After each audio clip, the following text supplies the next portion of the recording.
आइए, शीर्षक है बाल गोविंद भगत। देखिए, सबसे पहले लेखक परिचय थोड़ा देख लिया जाए। ये रचनाकार हैं रामवृक्ष बेनीपुरी, है ना। रामवृक्ष बेनीपुरी आधुनिक युग के प्रसिद्ध साहित्यकार और पत्रकार थे। इनका जन्म बिहार के मुजफ्फरपुर जिले के बेनीपुर गांव में सन 1899 में हुआ था। ये बिहार के रामवृक्ष बेनीपुरी जी बिहार के हैं और इनका जन्म 1899 में हुआ है और इनकी मृत्यु 1968 में हुई है। बिहार के मुजफ्फरपुर जिले के बेनीपुर गांव में है, इसलिए इनके नाम के साथ रामवृक्ष बेनीपुरी लगा हुआ है। बचपन में ही इनके माता पिता का निधन होने के कारण जीवन अभाव और कठिनाइयों में बीता। जाहिर सी बात है, बचपन में जिनके पेरेंट्स नहीं होते हैं, जो बच्चे उनको खो देते हैं, उन्हें तो भाई जीवन भर अभाव का सामना करना ही पड़ेगा, क्योंकि पेरेंट्स की तरह और कोई करने वाले बहुत कम ही लोग होते हैं परिवार में। 10वीं तक की शिक्षा प्राप्त करने के बाद राष्ट्रीय स्वाधीनता आंदोलन से सक्रिय रूप से जुड़े और जेल भी गए। हाँ, अब आप सुने होंगे, जब इतिहास पढ़े होंगे तो आप देखे होंगे कि कई पत्रकार, कई लेखक, कई तरह के आंदोलनकर्ता, जिसमें छात्र भी हुआ करते थे, है ना। सब गांधी जी का आह्वान हो या किसी अन्य नेता का आह्वान हो, आंदोलन में कूद पड़ते थे, क्योंकि एक लंबे संघर्ष के बाद भारत को आजादी मिली थी और उसमें किसी एक दो लोगों का योगदान नहीं है, बल्कि लगभग सभी भारतवासियों का योगदान है, किसी न किसी रूप में, जिसमें जितना सामर्थ्य था सबने इस आंदोलन में अपना योगदान दिया है।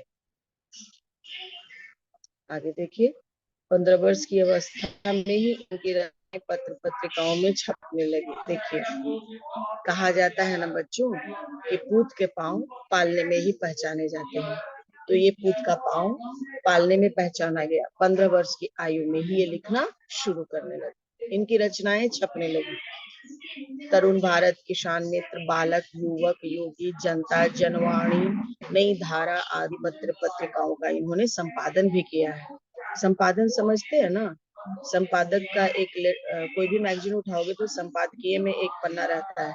दैट मीन्स उसके गाइडेंस में, उसकी देखरेख में अंदर जितनी भी बातें हैं वो सब उनके नजर से गुजरी है, वो सब उनके देखरेख में छपी है।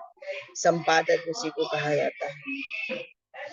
रचनाएं इनकी कौन कौन सी है? पतितों के देश में इनका एक उपन्यास है, चिता के फूल इनकी एक कहानी है, अम्बपाली नाटक है, माटी की मूर्तें रेखा चित्र है, पैरों में पंख बांधकर यात्रा वृतांत है और जंजीरें और दीवारें संस्मरण है। रामवृक्ष बेनीपुरी जी की इतनी नामचीन रचनाएं हैं जो मैंने अभी आपको बताया।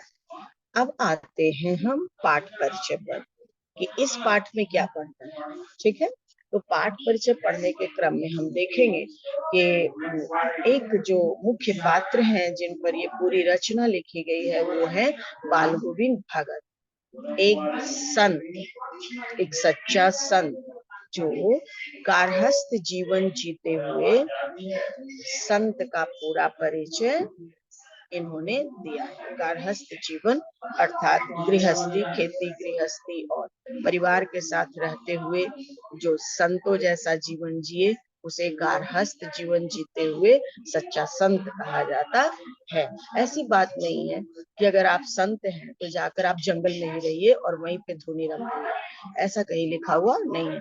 सच्चा संत वही है बच्चों जो अच्छा कार्य करे, जो सज्जन हो, जो बेईमानी, चोरी, ज्यादा धन जमा करना, किसी को अपनी हरकतों से कष्ट देना इत्यादि ना करे, वो संत है।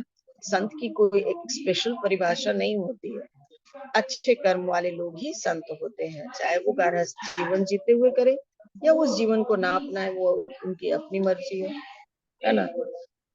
तो ये एक ऐसे बाल गोविंद भगत हैं जो उस जमाने में, देखिए जो खास बात है वो मैं आपको बता रही हूँ, है ये अनपढ़, लेकिन इनका जमाना जब हुआ जब ये रचना लिखी गई है तो ये अपने जीवन में बहुत बड़े बड़े उस समय तत्कालीन चलने वाली जो समस्याएं थी, समाज के जो नासूर बने हुए थे जो परंपराएं, उन परंपराओं को बदलने का, पलटने का, सुधारने का हिम्मत इन्होंने जुगाड़ किया। किसी को बाध्य नहीं किया, लेकिन अपना जीवन ऐसा जिए कि वो लोगों के लिए एक सीख बने। ये सोचने पर लोग विवश हो गए कि बिना पढ़ा लिखा आदमी इतनी तरह का सामाजिक कुरीतियों का अमेंडमेंट करने का साहस कहाँ से ले सकता है या सीख कहाँ से ले सकता है। अब आप पढ़ने के क्रम में देखेंगे तो उस जमाने में जितनी सारी समाज में बुराइयां थी, उन सब पर हटाने का इन्होंने अपने जीवन से शुरुआत तो अपने से होती ना, चैरिटी बिगिंस एट होम। अगर मैं आपको सुधारने की बात कह रही हूँ या आपको कुछ नई सीख दे रही हूँ तो पहले उस तरह मुझे होना पड़ेगा। तो ये है बाल गोविंद भगत अपने घर से ये शुरुआत करते हैं सुधार करने। देखिए, पाठ परिचय। बाल गोविंद भगत रेखा चित्र के माध्यम से लेखक ने एक गृहस्थ सन्यासी के चरित्र का चित्रण किया है जो मानवता, लोक संस्कृति, सामाजिक रीति रिवाजों, मान्यताओं को तोड़ने तथा परंपराओं से अलग हटकर निर्णय लेने की अद्भुत क्षमता रखते हैं। इस रेखा चित्र द्वारा ग्रामीण जीवन की सजीव झांकी के भी दर्शन हो जाते हैं। ग्रामीण जीवन की एक अच्छी झांकी भी मिलती है। गांव में लोग कैसे रहते हैं, कैसे गीत गाते हैं, कैसे एक एक क्रियाकलाप को अंजाम देते जाते हैं। तो इसमें कई पात्र हैं या पात्र एक ही है, जरा देख लिया जाए। पात्र इसमें एक है, मुख्य पात्र हैं बाल गोविंद भगत। फिर आप इनके परिवार से संबंधित लोगों को देखेंगे, इनके गांव के लोग भी हैं और इनकी पत्नी की मृत्यु हो गई है। इनका एक पुत्र है जो मानसिक विकलांग है, मानसिक रूप से कमजोर है, बहू है घर में, है ना।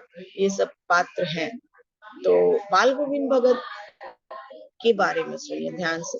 ये एक संयमी है, सच्चे साधक हैं, साधु की समस्त विशेषताओं से युक्त ये पुरुष है।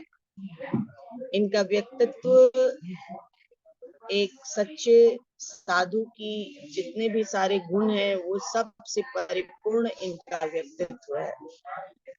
दूसरी बात, ये प्रभु भक्ति में विलीन रहने वाले और उनके प्रति श्रद्धा रखने वाले हैं। शुद्ध और सच्चा व्यवहार करने वाले हैं, कभी झूठ ना बोलना आता है। सशक्त गीतों को भावपूर्ण तरह से प्रस्तुति देते हैं, ये खूब अच्छा गाते हैं। समाज के रिवाजों और मान्यताओं को तोड़ने तथा परंपराओं से अलग हटकर निर्णय लेने की अद्भुत क्षमता है इनमें। मोह माया से मुक्त है, ज्यादा मोह माया नहीं करना है। अपूर्व आत्मविश्वास तथा परिश्रमी व्यक्ति हैं। गृहस्थ और साधु का अद्भुत समन्वय है इनके व्यक्तित्व में। गृहस्थ भी हैं और साधु भी हैं। इन दोनों का समन्वय, इन दोनों का मिला जुला रूप इनके व्यक्तित्व में है। इच्छा के अनुरूप इनका अंत होता है। इच्छा के अनुरूप ही जैसा ये चाहते थे वैसी इनकी मृत्यु होती है। बच्चे समझ रहे हैं? बच्चे आप लोग समझ रहे हैं?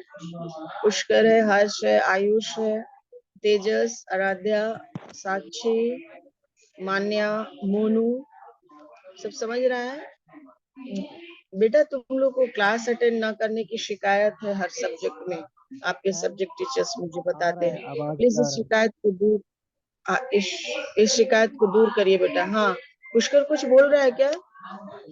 मैम वही बोल रहे कि आपका आवाज क्लियर आ रहा है। क्लियर आ रहा है ना? चलिए आइए देखते हैं अब पाठ का सार और संक्षेप। यहाँ मैं पात्रों के बारे में बताई, पाठ परिचय थोड़ा दी हूँ और लेखक परिचय दी हूँ। अब जो अगला स्टेप है वो है पाठ का सार, और दैट मीन्स पूरे लेसन का संक्षेप, निचोड़। सुन लीजिए ध्यान से। बाल गोविंद भगत कैसे दिखते हैं, है ना, वेशभूषा और इनका व्यक्तित्व कैसा है। इनका मंझोला कद है, गोरा रंग है, उम्र 60 साल से ऊपर है, सफेद बाल है, लंबी दाढ़ी और जटाएं हैं, है ना। लंबी दाढ़ी और जटाएं नहीं है, यहाँ पर ये स्टेटमेंट गलत होगा। कबीरपंथी टोपी लगाया करते हैं, है ना। चेहरा सफेद बालों से जगमग करता है। कभी वो बाल को आधुनिक लोगों की तरह रंगते नहीं है, वे कपड़े बहुत कम पहनते थे। कमर में एक लंगोटी और सिर पर कबीरपंथियों की कनफटी टोपी लगी रहती थी। कबीरपंथी कबीर के मार्ग पर चलने वाले, कबीर के अनुयायियों को कबीरपंथी कहा गया और उन्हीं की तरह टोपी ये पहनते थे। सर्दियों में काली कमली ओढ़ते थे। माथे पर हमेशा रमानंदी तिलक चमकता था, जो नाक के किनारे से शुरू होता था। रमानंदी तिलक लगाया जाता है, जो नाक के किनारे से शुरू होता है। गले में तुलसी की जड़ों की एक बेडौल माला होती थी। बेडौल खूबसूरत नहीं। दिखने में बाल गोविंद भगत साधु लगते थे, पर थे बिल्कुल गृहस्थ। लेखक को उनकी पत्नी की याद नहीं, लेकिन उनके पुत्र और पुत्रवधू को देखा था। पुत्र और पुत्रवधू को उन्होंने देखा है। पुत्र की वधू थोड़ी खेती बाड़ी का काम करते थे और एक अच्छा साफ सुथरा मकान भी था। गृहस्थ होते हुए भी बाल गोविंद भगत जी साधु थे। वास्तव में उन्हें साधुओं की सभी विशेषताएं थी। वे कबीर के को साहब मानते और उन्हीं के गीतों को गाते थे, है ना। अब क्लास 9 में आप कबीर को बहुत अच्छे से पढ़े भी होंगे और जाने भी होंगे।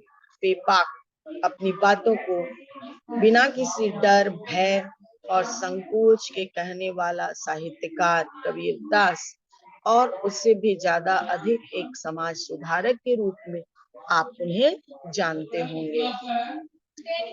तो उनको अपना अनुयायी मानते हैं, उन्हीं के आदेशों पर चलते थे, कभी झूठ नहीं बोलते थे, शुद्ध सच्चा व्यवहार करते थे। वे किसी से झगड़ा नहीं करते थे, पर दो टूक बात करने में संकोच भी नहीं करते थे। किसी की चीजों को हाथ न लगाते और बिना पूछे प्रयोग नहीं करते थे। कभी कभी लोगों को इनके व्यवहार पर आश्चर्य होता था। वे कभी भी दूसरे के खेत में शौच के लिए नहीं बैठते थे। वे गृहस्थ थे, लेकिन उनकी सारी चीजें साहब अर्थात कबीर जी की थी। खेत में जो भी पैदा होता उसे सिर पर रख कर घर से दूर कबीरपंथी मठ में ले जाते। जो उन्हें प्रसाद रूप में हिस्सा मिलता उसे घर लाते और उसी से गुजर बसर करते। देखो, इस लेसन का क्लाइमेक्स है यहाँ पर। कितनी बड़ी बात है बच्चों, जो खेती बाड़ी करते थे उसको जो अनाज पैदा हुआ उसको सिर पर रख और घर से दूर कबीरपंथी मठ में ले जाते थे। उन्हें प्रसाद रूप में जो उस मठ को वो सारा अनाज दे देते थे और प्रसाद के रूप में बदले में उधर से उन्हीं का अनाज उनको कुछ मिलता था। उसी में पूरा गुजर बसर सालों भर करते थे। अद्भुत, अद्वितीय, है ना। ऐसा करना सबके वश की बात नहीं है। यहाँ देखोगे कि लोग जो अनाज पैदा करते हैं उस पर ऐसा अपना अधिकार जमाए रहते एकदम कि कहना नहीं है, ये मेरा है। किसी को देना तो दूर की बात है, यहाँ वो पूरा अनाज कबीरपंथी मठ में दे देते थे और बदले में जो कुछ थोड़ा सा मिलता था उसको प्रसाद समझकर ग्रहण करते थे। इतना बड़ा त्याग शायद ही कोई करता हो। ये सच्चा व्यवहार है एक संत का, सच्चा, क्योंकि वो कबीरपंथी थे और उस मठ में दान देना उनका धर्म था।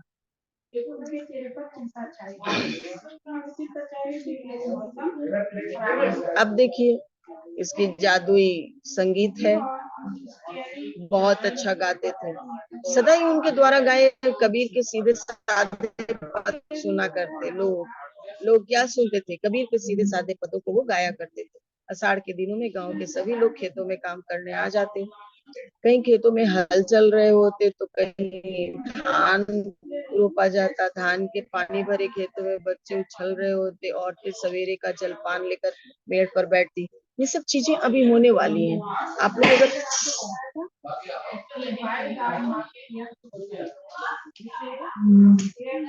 आप लोग अगर गांव से बिलोंग करते होंगे तो देखे होंगे कि धान रोपा जाता है। आषाढ़ के समय में धन रोपनी होता है। उसके बाद सावन भादो भी होता है। महिलाएं जलपान लेकर मेड़ों पर जाती है, जो पुरुष वहां काम करते होते हैं। बहुत अच्छा नजारा होता है खेतों का।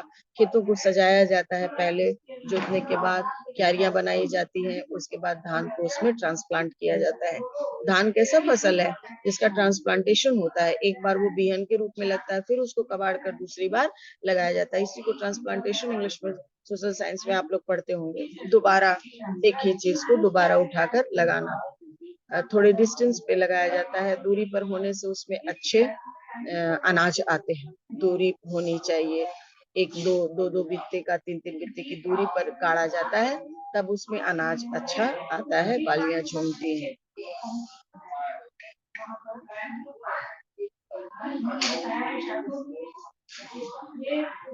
अब देखिए बाल गोविंद भगत द्वारा गाया